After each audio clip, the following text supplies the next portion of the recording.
The Advanced Leadership Initiative at Harvard is a program for what they describe as accomplished leaders who are transitioning to another stage in life and are interested in making an impact, a social impact on the community and on the world. And so there are 22 fellows in the 2010 class from literally all over the world. And so these 22 individuals were selected from a list of applicants, a list of people who expressed interest in being a part of the program. And so we meet at Harvard. I spent the first 5 months of this year in Cambridge, basically, and we had weekly gatherings, all focused on equipping us to make a difference in the world around us. We came up with a mailing list of probably 400 to 500 people that we sent an email to. It was all electronic, an email with a link for people who were interested in attending. We had about 200 people who RSVP'd and came to the event on that day and invested their time and their energy in participating. Ahmad Mansour did the presentation on exactly how the process would work. Ahmad is the managing director of the Urban Economy Institute, which is located in Oakland, in the Bay Area. And Ahmad, like all of my colleagues in the Advanced Leadership Initiative and their families, paid his own way to come, paid for his own hotel room, because he was interested in making a contribution to the Baton Rouge community. And so Ahmad explained how the breakout process would work. We broke into the 3 groups, focused on education, healthcare, and the role of community and faith-based organizations.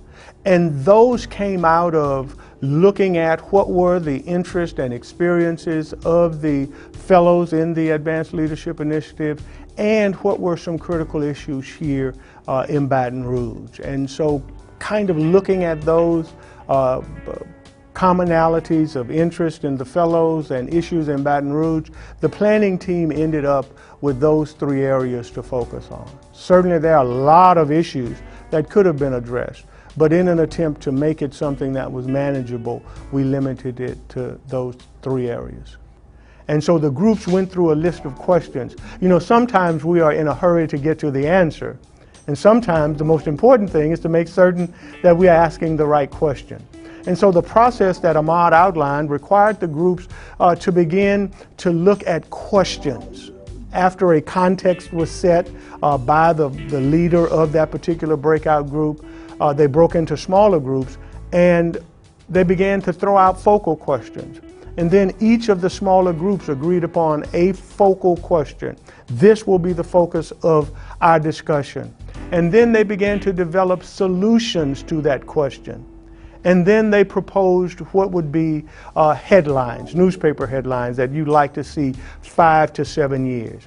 And so what it created was a different way of discussing the issue, a different way of envisioning a better future. What came out of that was a lot of brainstorming about what could be the future, what are some ideas that respond to some of the challenges in the area.